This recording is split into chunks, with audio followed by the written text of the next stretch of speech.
A young George Foreman lives in poverty in Houston, Texas in 1960, with his siblings Mary, Gloria, and Roy, and their religious mother, Nancy. Food is hard to come by, and the whole family will have to live on a single burger as their only meal of the day, and that too split between the family. George has serious anger issues and violent outbursts. The following day at school, George wears a shirt and pants riddled with holes, while his shoes are so worn that half of his sock is visible. When the teacher poses a question, George's hand shoots up eagerly, but the teacher overlooks him upon noticing his appearance. Instead, she calls on a black student with neatly combed hair and ironed clothes. During lunch, George sits with his classmates, but has nothing in front of him. He watches enviously as they enjoy sandwiches and chicken. One classmate ridicules him for having no food. He discards the skin from his chicken near the trash, taunting George by calling him poor man instead of foreman. As the students burst into laughter, anger surges within George, and he rushes at the student, knocking him to the ground and daring him to insult him again. When the teacher comes, George runs away. Cut to an older George, traversing the streets of Houston in a rough neighborhood. When they spot a drunken man staggering out of the bar, they decide to follow him. After a moment, they seize him, shove him down, and search for his wallet. Although they don't find it, they uncover a police badge. The drunken man turns out to be sober. Sirens blare louder, and George and his friend flee the scene. The friend takes one path, while George runs in the opposite direction. The police car pursues him. George ducks beneath a raised house. The police car halts, and the two officers begin searching for George with a police dog. Thinking quickly, George notices the house's pipes leaking into the mud. He smears the mud on his face to mask his scent from the dog, successfully evading it. As George makes his way home, he sees a commercial for Job Corps. He visits his mother at her job, a diner, to discuss it with her. She expresses her disapproval but supports him, urging him not to engage in fighting. Job Corps sends him to California. He excels there and meets a numbers genius named Desmond, who has smuggled in a flask. George discovers a surprise in his bag from his mother, brand new Converse sneakers. After a day of training, he realizes someone has stolen his shoes. At lunch, he vents to Desmond and then notices a guy sporting brand new sneakers, identical to his. George glares at him, and the guy glares back before running out the door. George chases him across the campus, bursts through a dorm door, and holds the guy out the window. Doc Broaddus walks by and intervenes. George retrieves his shoes while Doc questions him about the door as the thief escapes.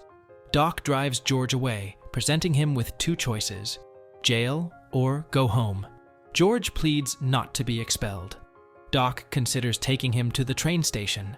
Instead, they arrive at the boxing gym. Doc hands George headgear and gloves. He faces another boxer who dances around the ring. George tires out, and the boxer knocks him onto his back with a single punch. Observers chuckle. This ignites George's anger. Exiting the ring, he swings at a punching bag, knocking it off the ceiling. Doc recognizes George's potential, and they begin training. Doc teaches him to connect with his footwork, think strategically, and leverage his strengths. He collaborates with a trainer and a promotions manager that Doc knows. George is able to call his mother, who is disheartened to discover he's fighting again. George insists it's not fighting. It's a sport with rules. He wins a few matches, but Doc tells him it's too late for the Olympics next year, though he could be ready in 5 years. George is disappointed by this news. 1 year later, against all odds, George competes in the Olympics.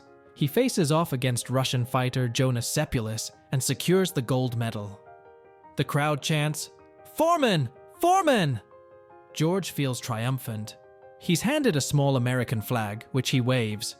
Back in Houston, he proudly displays his gold medal. Yet, his friend isn't impressed, claiming George has allowed himself to be used to represent a country that undervalues the black community. George uses this as motivation and embarks on a winning streak.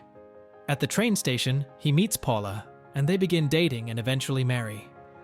George reaches the championship fight against Joe Frazier. Commentators speculate that George might leave the arena on a stretcher. However, George wins the fight by knocking out Frazier, becoming the new heavyweight champion of the world. At a celebratory party, George offers to make Desmond his financial advisor if Desmond agrees to quit drinking. Desmond readily accepts. Upstairs, George discovers a beautiful girl in his room. He doesn't ask her to leave, and they spend the night together. Muhammad Ali is on TV insulting George, declaring he'll fight him anywhere, anytime. George invites his entire family to his mansion for his daughter's birthday party. He makes suggestions regarding meal preparation, but seems distant from his wife. Before lunch, George claims credit for providing the food, while his mother insists on thanking God. His sister Mary announces that she and her husband are expecting. Desmond mentions he's investing George's money in solid stocks, while Paula receives a call, but there's no one on the line. Paula confronts George privately. She knows about his infidelities and wants him to be honest. George insists on focusing on his upcoming fight against Ali. Ali boasts in front of a group of sports journalists in the hotel lobby. George overhears. George confronts Ali but ultimately walks away. One onlooker suggests George could put Ali in the morgue. During the fight, Ali's strategy involves leaning against the ropes and absorbing punches, which drains George's energy. Round after round, George becomes increasingly exhausted, while Ali continues to taunt him throughout the match. In the end, Ali lands a punch on a fatigued George, knocking him out to claim victory in the fight. George is on the phone with his daughter, while Paula insists he sign the divorce papers. Nancy tries to console George, struggling to understand why he fired his trainer and promoter. George expresses his frustration about how Ali's tactics secured his win. To regain respect, George decides to perform a boxing exhibition, aiming to knock out 5 fighters in a single day. Ali, now a sports commentator, mocks George from ringside. They exchange heated words. In the locker room, George resolves to return to being a genuine fighter, not just a spectacle. At the hospital, Mary and her newborn are in a precarious situation. Nancy seeks solace through prayer, but George steps outside, pleading with God that if Mary and the baby are spared, he is willing to take their place. The next morning, both Mary and the baby are stable.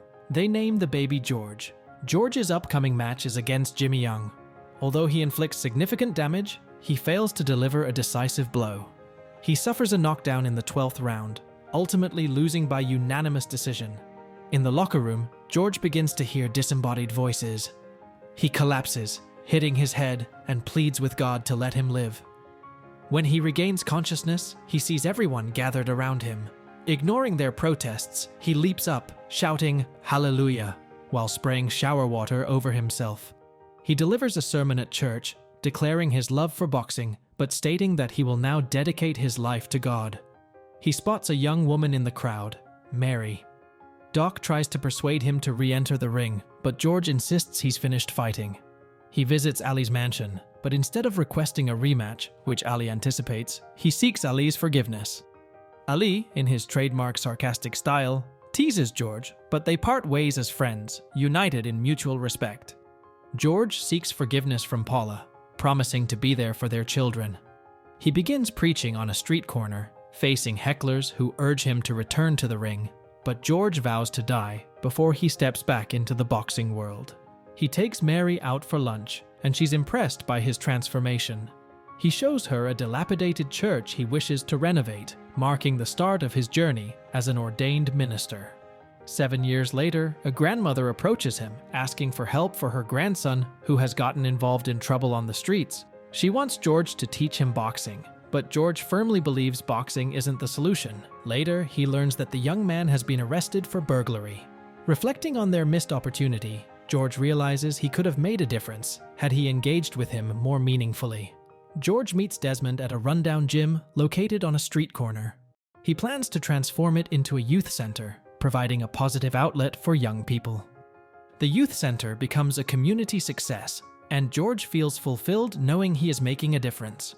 However, the power goes out one day. The secretary informs George that the power company claims the bill hasn't been paid. When they visit the bank, an employee explains that Desmond made poor financial decisions, leaving George broke. Nancy comes to George's church, aware that the town is looking for Desmond, who has vanished. She urges George not to harbor bitterness. George tracks down Desmond at a bar. Desmond runs away, admitting he lost all the money. Desperate, George appears in a commercial for BBQ sauce and sells off all his possessions. Although he continues preaching, it proves ineffective. With no other option, he reluctantly returns to boxing. Mary, worried about this path, wakes in the middle of the night. sharing a vision she believes is from God. She saw George as the heavyweight champion. He approaches Doc, who is training another fighter. Doc jokes about George's weight gain, challenging him to drop to 265 pounds if he wants to train with him again. George gets to work, while Mary serves pancakes to the kids and oatmeal to George. He runs with his son, enduring a grueling regimen that worries the neighbors as he struggles to keep himself up against a tree. Eventually, he reaches the goal weight. Doc suggests that with a few new strategies, George could have a real shot. Despite skepticism about his comeback, George manages to defeat Steve Zuski in his first fight back. The crowd begins to rally behind him. He continues to win fights, garnering the support of commentators. As George's comeback unfolds, he licenses his name and likeness for various products, crafting a likable persona that makes him more relatable. He's no longer the brooding fighter. During an appearance on The Johnny Carson Show, he entertains the audience with laughter. His fighting style evolves, his footwork and approach become more relaxed. He realizes that his previous lack of stamina stemmed from excessive nervous tension, which is now under control. At the bank, an employee tells George and Mary that their financial troubles are over. The George Foreman grill is poised to provide wealth for generations. Yet despite his newfound security, George feels restless, knowing he needs to fulfill Mary's vision. He dedicates himself to training in the ring. At 45, he seizes the opportunity to challenge Michael Moorer for the World Championship, who is 19 years younger. George dons the same trunks he wore in the fight against Ali. This time, he's the underdog. In a grueling match, George applies the wisdom Doc instilled in him long ago, using strategy to exploit Moorer's weaknesses. George realizes he needs to hit rock bottom to understand the potential within him, the belief that the impossible is achievable. He wins with a knockout and kneels to offer thanks to God. George retires from boxing, continuing his preaching. The youth center is secure financially, thanks to the $187 million he earned from selling the rights to the George Foreman grill. He names all his sons George Foreman, stating, "If one of them falls, they all fall, and if one of them rises, they all rise." And with that, the movie ends. We hope you enjoyed our video.